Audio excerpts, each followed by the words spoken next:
पृथ्वी की उत्पत्ति में अनेकों वैज्ञानिकों एवं गोताखोरों ने अपना अपना थ्योरी दिया, जिसमें से big bang theory best explanation करती है कि पृथ्वी की उत्पत्ति कैसे हुई। इसमें बताया गया है कि आज से करीब करोड़ों वर्ष पहले हमारे यूनिवर्स में कुछ भी नहीं था, केवल काला ही काला प्रतीत हो रहा था।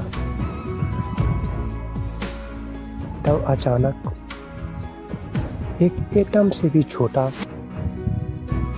कॉस्मिक मटेरियल आया, जिसका डेंसिटी एवं टेम्परेचर दोनों ही बहुत अधिक था।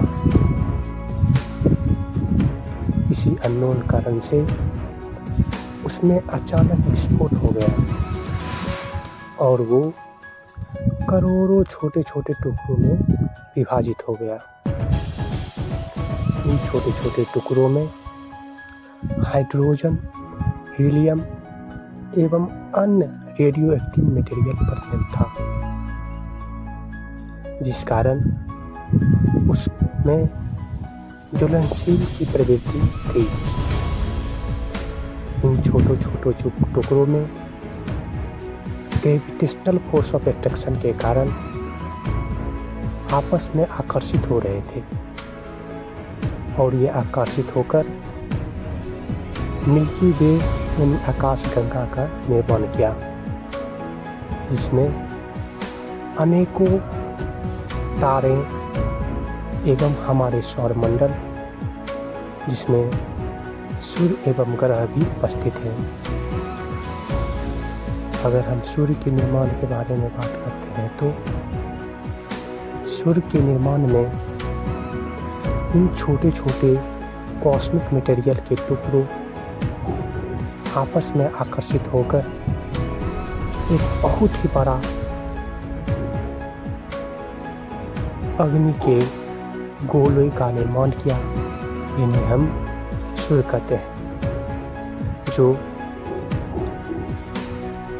हमेशा जलता रहता है। और पृथ्वी का निर्माण के बारे में बात करें तो पृथ्वी का भी निर्माण इसी तरह हुआ है। इन छोटे छोटे टुकड़ों के मिलने से ही पृथ्वी बना है। और जिस समय में पृथ्वी बना था उस समय वो चलता रहता था तथा अनेकों उल्का पिंडों एवं एस्टेरॉयड पृथ्वी पर गिर रहा था। इन उल्का पिंडों में खनिज लवण एवं अन्य कार्बनिक पदार्थ उपस्थित था। जिस समय पृथ्वी पर ये सब हो रहा था उस समय पृथ्वी का टेम्परेचर इतना बढ़ गया था कि वह पिघलने लगा था और पिघलकर पृथ्वी के 3 लेयर बन गए थे, जिसमें सबसे सेंट्रल वाला लेयर है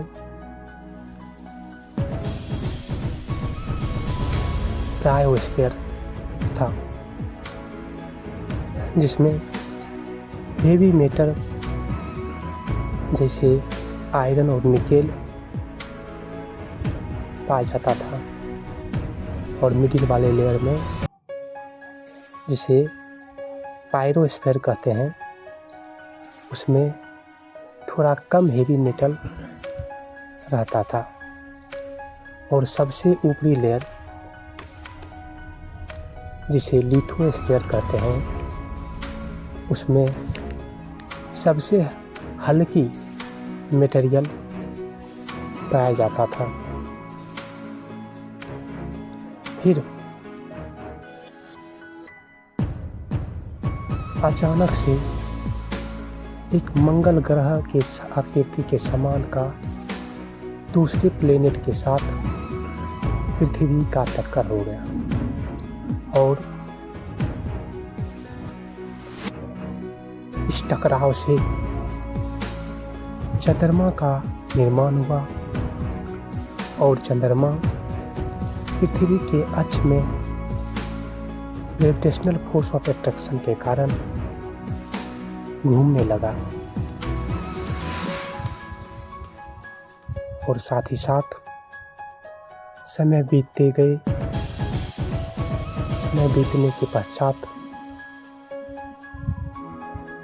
पृथ्वी का टेम्परेचर धीरे धीरे ठंडा होता गया और अंततः बंधायक पृथ्वी का निर्माण हुआ